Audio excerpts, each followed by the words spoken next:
Sorry, the flip side is the sort of tweets that have been coming out from that mob about, oh, we've got to hunt down all the Trump supporters. We've got to... You're going to have a list. They've got list. Exactly. Tell us about that.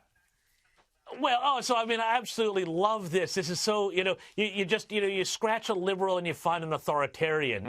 This whole thing has just revealed the authoritarian fascist instincts of the hard left. They spent 4 years saying, oh, Trump's an authoritarian, Trump's a fascist, blah, blah, blah. And all of that. I mean, you see people out there on the streets today like they were in Paris and they've just been liberated. Liberated from what? A booming economy? I don't know. But they're acting like Trump has been. But hold on, I just want to say this, though, that now they are now talking about AOC and lots of other people.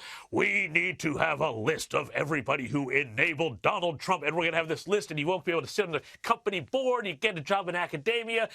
This will be the shame list. And this shows exactly how authoritarian their instincts really are. After claiming that Trump was the authoritarian, well, oh, no. Turns out that was all just a bunch of projection, Rowan. These guys are the real fascists. Well, if they've got a list, it's going to be a bloody long one because Trump had more than 70 million votes. That's the biggest vote any Republican has ever had in an election. In fact, it's the biggest vote anybody has had other than Joe Biden in any election. So, exactly. So if they've got a list, it's going to be a bloody long one. But you'd think they'd be happy, Rowan. You'd think after 4 years of Trump and finally prevailing, they'd be happy. But no, they're still crying at CNN. Have a look at this.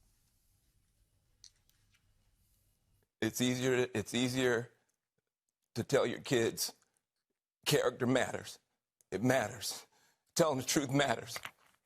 Being a good person matters. And it's easier for a whole lot of people. It was all about emotion. It was only ever about emotion. Yep. Of course. And Don Lemon from CNN, I think we've got a tweet from him, which is ridiculous. He's acting like he's a victim of war. He's just got some sort of post-traumatic stress from 4 years of Trump. So he's saying, I don't speak for my, I'll read it out, I don't dare speak for my colleagues, but I can't tell you how difficult it's been as a journalist to cover this dark part of our history. Let's hope the attacks on journalism and everyone ends. Time to move into the light. Hallelujah. There you go, Don Hallelujah. Can I make another point here, Rowan, yes. too? Because all of these people, all these Twitter lefties, and Jennifer Rubins from the Washington Post and everybody else. Oh, she's a conservative. Yeah, sure. Okay, fine, Rita. I got a bridge down in Brooklyn to sell you. And all of these people who in Australia, there's so many Australians who, spent the last 4 years neurotically tweeting from their sofas about how horrible it was. But I'll tell you something. When Rita and I heard the news about all of this and that CNN had certified Joe Biden, because, of course, CNN is now the constitutional news network that decides whether the president is certified. Nice.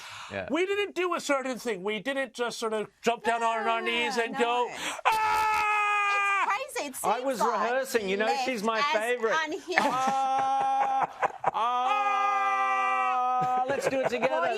Well, because then they can play that clip. They can play that clip forever, like that wonderful lady from 4 years ago. I wonder if she'll be dancing to today. No, because I'm actually happy to see some of the people dancing and being joyous. Some of them are even waving American flags that were burning just a week ago. Oh, they'll make the list for that. They'll make the list for that. That probably be on the list. But you know what? I'm actually happy to see that because there are some who are still so miserable. Even when they win, they're miserable. But I think we've got some shots of the celebrations from DC. If we can have a look at this. Yeah, that's up. Every Trump rally has been called a super spreader event. But the media seems to have no qualms about thousands of people all huddled together, dancing, singing, hugging. The stench of marijuana is thick in the air from people who are there. Apparently, COVID doesn't exist if you're celebrating a Biden. Well, sorry, Rita's not being fair. Yeah. Sorry, James. I just want to say Rita's not being fair because we have known for months now about the coronavirus that it is a very smart and dastardly virus. That's right. And it knows that if you're at a Black Lives Matter rally, it doesn't spread. But if you're at a Trump event at the Trump White House, then it's a super spreader event. We know that this is a very cagey virus and it knows your politics.